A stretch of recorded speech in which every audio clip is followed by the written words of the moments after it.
87%. That is the number of subjects who, within seconds of hearing a stranger's voice for the first time, reported a clear mental image of that stranger's face. Not a vague impression. A face, with a jaw shape, an approximate age, a body type attached to it. They had never seen this person. Many of them insisted, when pressed, that they had. In the early 1970s, a small team of researchers in the United States set out to test something that seemed, on paper, almost too obvious to bother measuring. They sat subjects in a room with a telephone line or an audio recording, cut off entirely from any visual access to the speaker, and asked a simple question. Describe the person talking.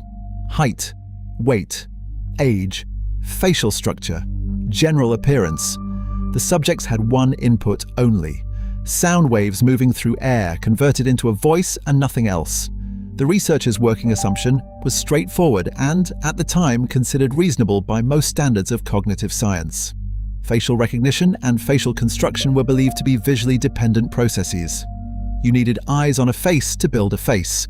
Without that input, the prediction was that subjects would either decline to answer, calling the task impossible, or produce wildly scattered low-confidence guesses that varied enormously from one listener to the next.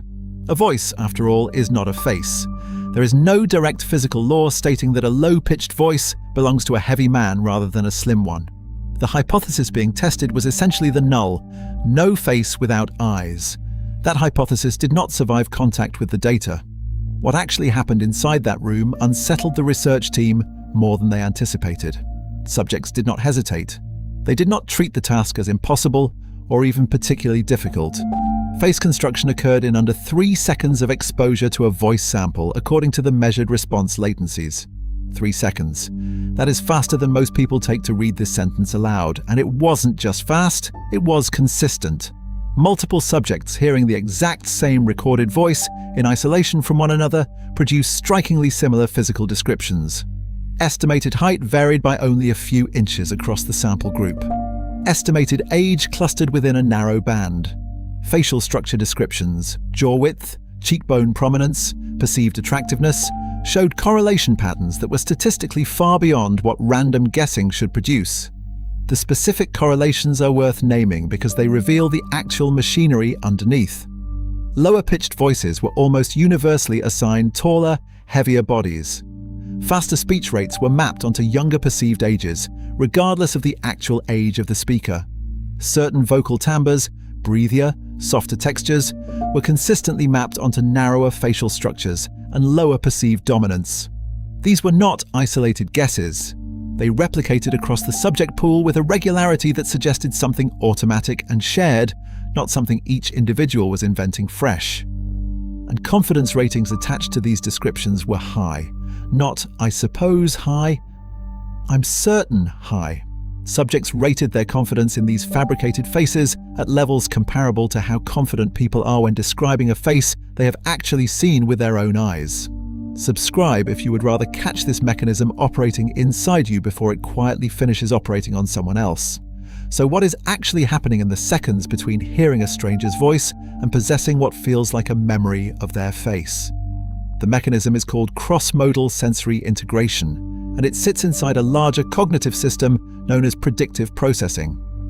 Your brain, as a general operating principle, does not tolerate incomplete sensory data. It is not built to sit comfortably with a gap. When one sensory channel, in this case vision, goes dark, the brain does not simply leave a blank space where a face should be.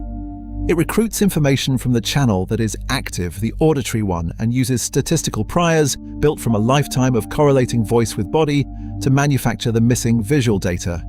Pitch gets mapped to size because across your entire life, lower resonant frequencies have usually come from larger vocal tracts, which usually belong to larger bodies. Speech rate gets mapped to age because younger vocal cords and faster neuromuscular timing tend to produce quicker cadences. Your brain is not guessing randomly.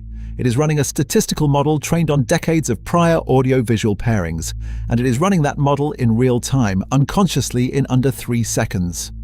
This is the same neural architecture responsible for seeing a face in a cloud formation or in television static, the visual system refusing to accept ambiguous, incomplete pattern data and instead resolving it into the most statistically probable familiar shape. But there is a critical distinction in the phone voice case that makes it more unsettling than clouds or static. Subjects were not aware they were imagining anything. They were not consciously picturing a face the way you might deliberately visualize a memory. They experienced the constructed face as perception, as something closer to a direct sensory record than an inference. The brain does not label this output as speculative. It delivers it to conscious awareness with the same felt certainty as something actually seen. You do this constantly, and you have almost certainly done it within the last week. The voice memo a match on a dating app sends before the first date.